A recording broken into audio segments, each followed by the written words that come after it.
You wake up in a river valley 2,000 years before Rome exists. Your throat is dry. 20 feet away, a pond sits still, water clear enough to show your own reflection. You crouch down to drink. Then something makes you pause.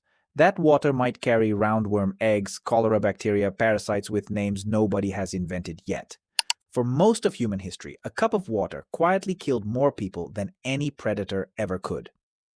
In 2003, archaeologists at Cladh Hallan in Scotland examined preserved Neolithic human waste. It was packed with whipworm and roundworm eggs, parasites spread through contaminated water and soil. Similar evidence shows up across Bronze Age Europe, ancient Egypt, and the Indus Valley. In 2016, parasitologist Piers Mitchell studied Roman-era latrine sediment from Britain. Infection rates had barely dropped since the Iron Age, despite Rome's famous engineering. Fresh water looked identical whether it was safe or lethal. Sight and smell told you nothing. Dysentery and diarrheal disease killed more children under 5 than violence or starvation combined. In study after study of pre-industrial skeletons, a parent could hunt well, build shelter, keep the fire burning, and still lose a child to a stream that looked perfectly clean. So people built knowledge instead of machines. Knowledge passed down like a manual with no pages. The sand people of the Kalahari learned to find tsama melons, wild gourds that are almost pure water. They dug 3 feet down for water-storing roots buried in dry sand. Surplus water went into ostrich eggshells sealed with beeswax and buried at marked spots across the desert. Anthropologist Laurence Robbins documented this hidden reservoir system still working in the 1990s. Parents taught children exact locations memorized across generations, the way you'd memorize a phone number today. Other groups read the land itself for clues. Digging into a dry riverbed reaches groundwater filtered through sand, often cleaner than anything on the surface.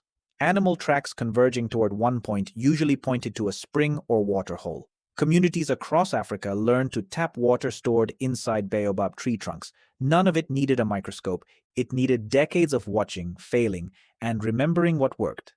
Then came a discovery nobody recognized as medicine at the time: beer. The Hymn to Ninkasi, a Sumerian text from around 1800 BCE, describes boiling grain mash during brewing. That boiling step happened to kill most waterborne pathogens centuries before anyone knew pathogens existed. Workers building the pyramids at Giza around 2500 BCE received a daily beer ration. Papyrus records studied by archaeologist Patrick McGovern put that ration at 4 to 5 liters a day. That daily ration supplied calories and safer hydration in a single container. It likely kept entire crews alive through disease seasons that would have devastated people drinking straight from the Nile. Wine did similar work around the Mediterranean. Around 400 BCE, the Greek physician Hippocrates recommended mixing wine with water. He didn't know why it helped. He just noticed sick people improved less often when they drank it. Some civilizations built their way around the danger directly. Starting in the 3rd century BCE, the Nabateans carved the city of Petra into the Jordanian desert. They built over 200 cisterns and channels to capture seasonal flash floods. That system supported an estimated 20,000 to 30,000 people in a region that gets under 6 inches of rain a year. Rome finished the Aqua Appia in 312 BCE, its first aqueduct. 11 aqueducts eventually carried over 300 million gallons a day into the city, drawn from mountain springs. Spring water carried far less contamination than the Tiber River running through the city center. Filtration is older than most people assume.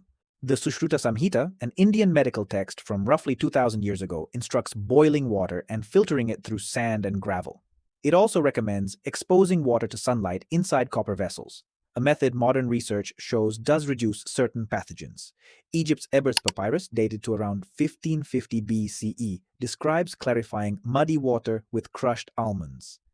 That's an early form of coagulation, settling suspended particles the same way some water treatment plants still do today.